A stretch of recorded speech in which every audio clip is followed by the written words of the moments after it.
There's an ash branch that has been down for about 3 years now.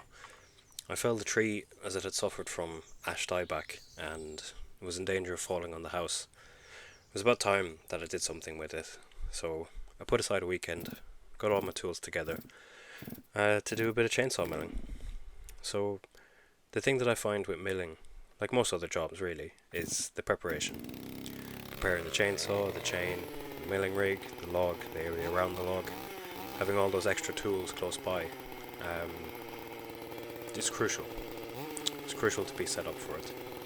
It's so easy for something to go wrong otherwise, and it just takes you out of the zone when it happens. So it's best to be prepared.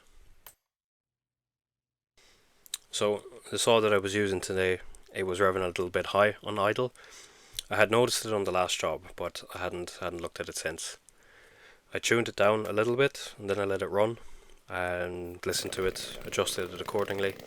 She sounded a lot happier. I didn't have, the tech specs for the idle RPM, but worked with two-stroke tools for most of my life, and I know when they're happy, and she sounded a lot happier.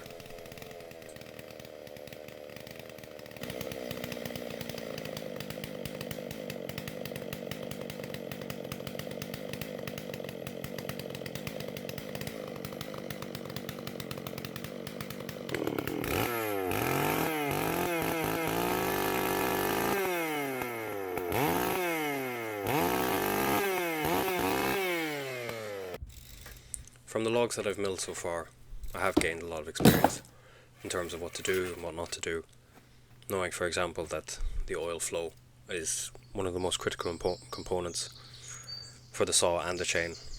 Knowing to clean the bar and make sure the oiler port is unclogged. I also have the oiler set to the max that I possibly can on this saw, as I don't have an auxiliary oiler for the milling rig. It's something that I might look into as I do larger pieces, but for this log I think I'll get away with just the saw. It took a while to be able to look at this 36-inch bar and go, yep, I'm going to do that by hand. When I first started working with saws, I almost immediately I bought a little electric benchtop grinder, but now I do feel I get a better edge when I do it by hand.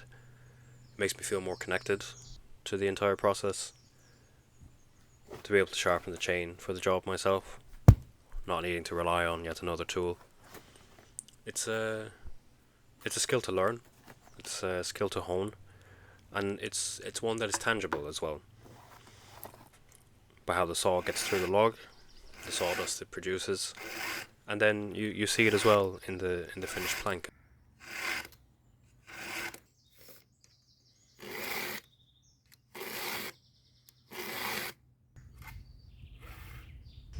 I don't even know yet what this log is going to make, what these planks are going to become. But that's okay. I don't need to know yet. They'll turn into what they're meant to.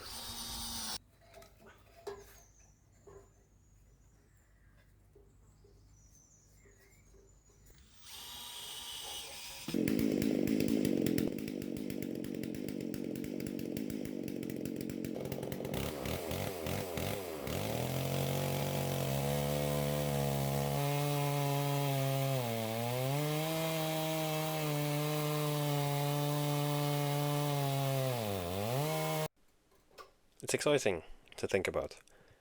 A tree that has lived here on this property for all of its days in life, and will continue to do so as a piece of furniture to be used and enjoyed, extending its life.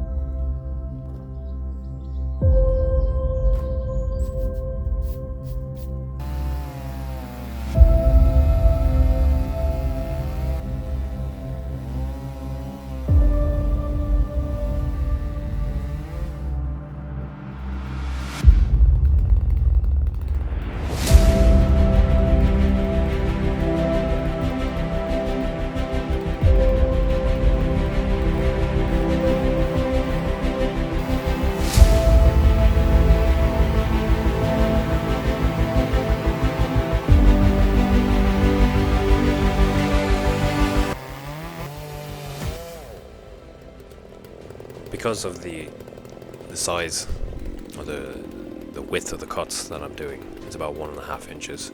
It's going to be producing a lot of sawdust, and you can see that I have the tarp out to collect all of that. So I'll bag it and I'll use it for something else.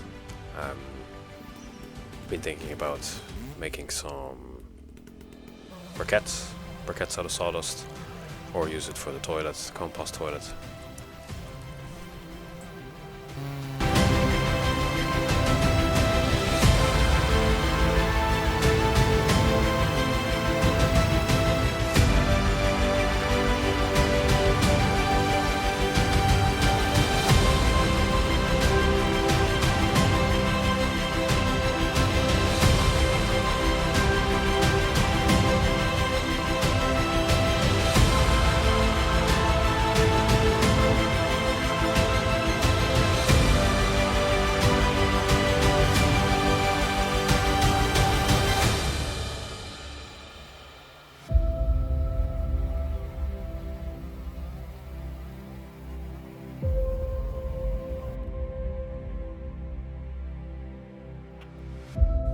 The middle of the tree is always interesting to see.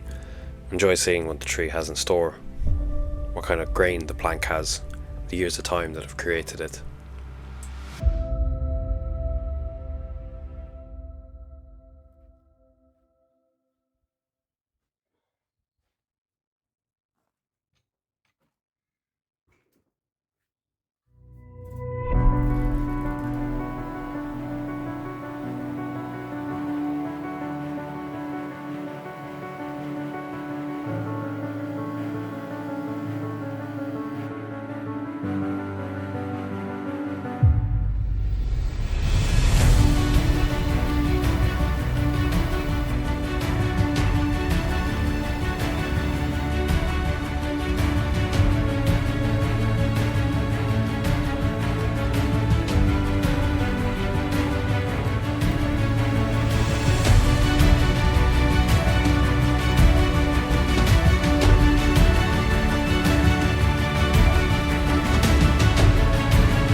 Really enjoy the end piece here, how round it is. Must have been how that limb had grown over the years, but it's not something you see often.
And there we have it. All milled, stacked, drying, ready to get a new lease of life before returning to the earth again.